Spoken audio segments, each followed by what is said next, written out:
This is week 16 of my 16-week course. I was a little short. I didn't cut enough for that shoe, so I had to stretch it.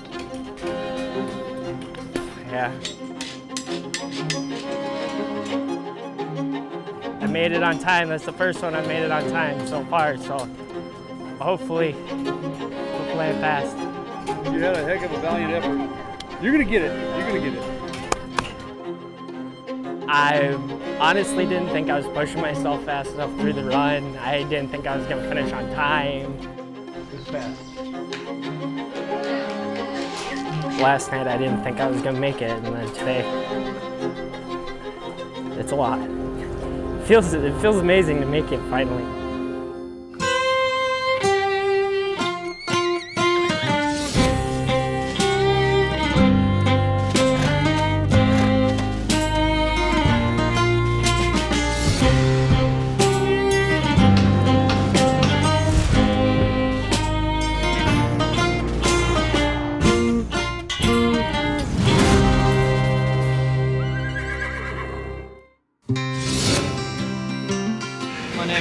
LYCHALK. I'm from Indiana, Pennsylvania. First impression, scared. Completely scared.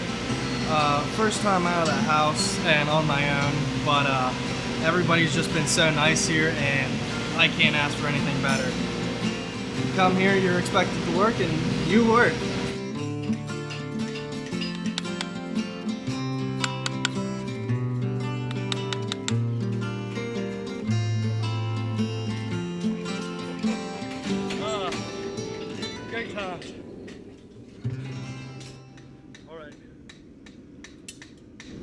So this is a 16 city head. It is the largest American-made horseshoe nail, and we're going to use it for another purpose.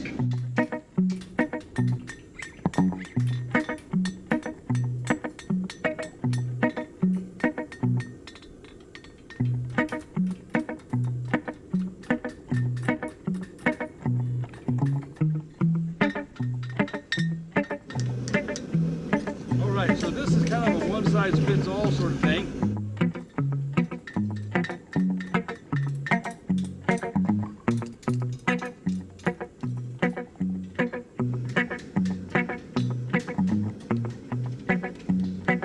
There we go, basically.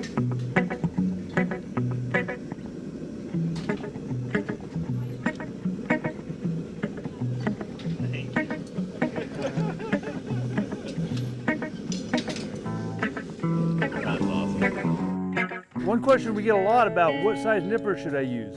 There's a 14-inch, this is a 14-inch classic, and here's a 14-inch racetrack, and then we have 15-inch, and actually I've always used the 14-inch, and we do some big animals.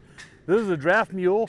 They're going to have thick wall, they're going to have hard feet, but I still get along with the 14-inch nipper, 14-inch racetrack at that. The reason I get along so well with this is because I only go about a half of the nipper blade at a time. Part of it is I do live in Missouri, so Missouri has a bit of a wetter climate than some places, and so if I lived still in New Mexico, would I use a 14 or 15-inch? I don't know. Would I use a classic? I don't know. I've gotten along really good with the racetrack. So if I just do this little twist and I only move just a little bit at a time, you can see how easy it is to cut through this. And this is a pair of used nippers. You can see by the look of it, and I'm not using any strength whatsoever because I am only moving just a part of the blade at a time. That is the secret to not only easy nipping, but flat nipping.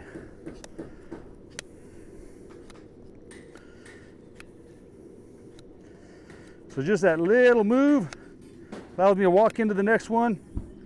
Now when these big boys want to get away, they can get away because there's a lot of animal here. But you can see that's a thick wall, heavy 14-inch racetrack, and it went through there like butter. I went through school as a welder, and I came out of high school and I was certified with a few welding degrees. And I went looking for a job, and I got into a few jobs, but none of them really led anywhere. Kind of not really pay I was looking for. Ultimately, watching the Keystone Pipeline get shut down and having everybody flock to all the jobs all over the place and trying to get a job, that's what really pushed me to look to different realms and see what different options there are, and I'm glad with the option I chose to become a farrier, and this is great. I love it.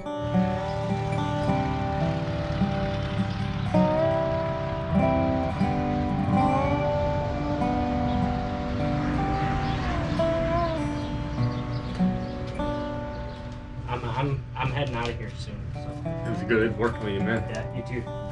See you now. I know you're gonna have a good career. Thanks. You too, man.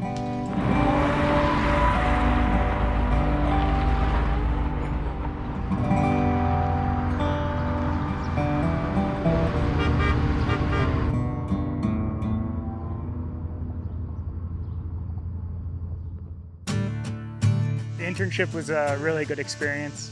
We worked with Sture in South Carolina, and we learned a lot.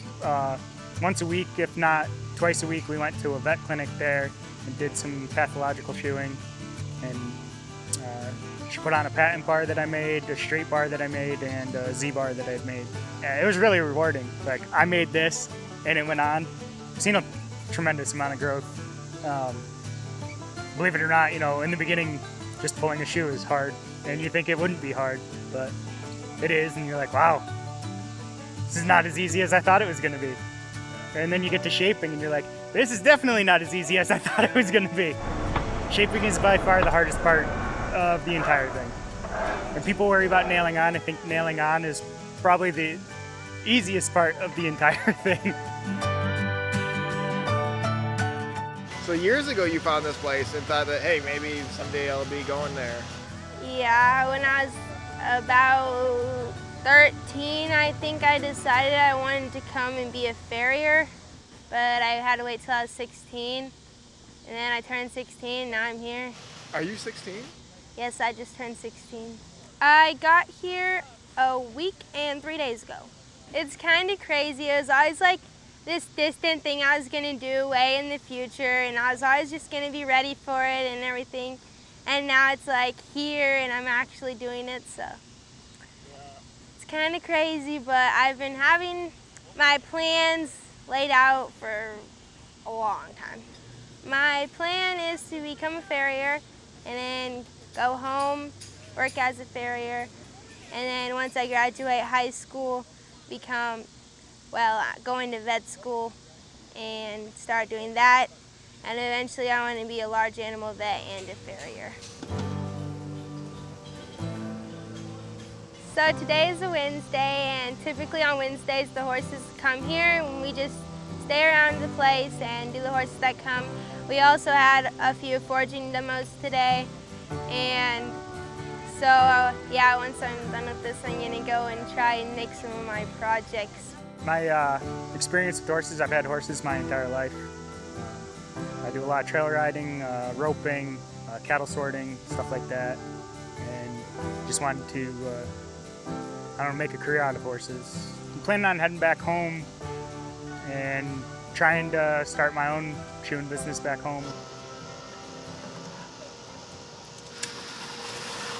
For some reason, no matter what job I do, I always get the most, coke on me. It's just, I don't know.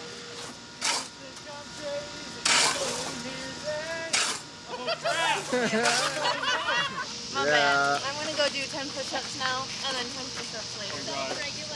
All right, let's see it. Oh, no, We need evidence of this. No. You're doing I'm them. gonna go in the bunkhouse when no one's watching. Sam, come on. You can do it. We believe in you. I Do said it. a bad word. Just do the girl push-ups. Yeah. You know, It doesn't have to be great.